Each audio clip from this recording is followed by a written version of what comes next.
North America, where the U.S. economy unexpectedly shrunk this year as contracted by %. This markedly declined too in a surge of imports driven by stockpiling ahead of Donald Trump's new tariffs is being blamed. The U.S. Commerce Department also pointed to a drop in spending. While some economists could help the economy rebound soon, President Trump is shifting the blame to his predecessor. Speaking at a cabinet meeting traction, Biden's economy, the GDP decline, portions from imports and government. Let's take a listen to what he had to say. Our GDP, and this is some numbers today, and after Biden, that's not came in on January, this is quarterly numbers, and we came in, I was doing in terms of the country. Trump's approval rating is recent polls showing economic approval to %.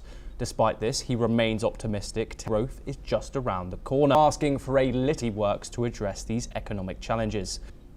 First quarter GDP numbers, we're removing imports, government spending, 3%. This is Biden's, as we took over on a little bit of time, Biden economy, but we still have, since November, economy. A related development are simmering again between the tariffs. Linked outlet is quite out to despite public must make the first suggest showing more urgency as home over shrinking trade and a slowing economy.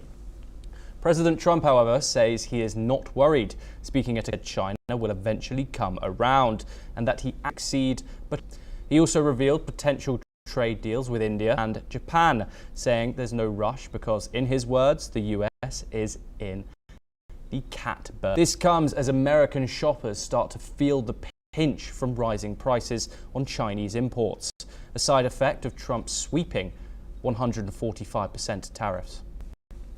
Donald Trump, as Canadian Prime Minister Mark Carney, is seeking a trade plans to visit the White House within a week. He congratulated victory during a call. He described Carney as very nice and confirmed the upcoming visit. Trump also commented on the recent Canadian election that it gave a very mixed, it's almost even, which makes it very complicated, he said. It's a pretty in to what Trump.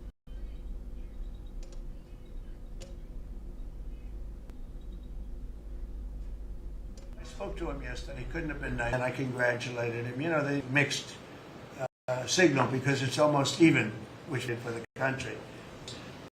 But he's a very nice gentleman, and he's going to come to the White House very shortly with us. Meanwhile, Canadian Prime Minister Mark Carney engaged in trade and security Donald Trump terms, emphasis for Canadian sovereignty. Carney repeated remarks about making Canada a state, calling it unrealistic. Both leaders agreed. Carney highlighted the importance of trade, especially in energy, and he also sees the upcoming as crucial for shaping global. Here's what the Canadian Prime Minister said.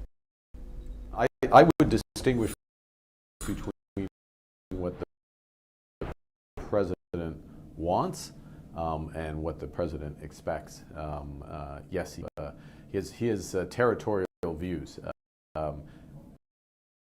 that's never, ever going to happen. You know, we deserve respect, we expect respect, and I'm sure we'll get it in due course again, and that we can have these discussions. Have a partnership on our terms. There's a win-win possibility there, but on our terms, not on their terms. So I'm not going as a tourist. Go when there's a serious discussion.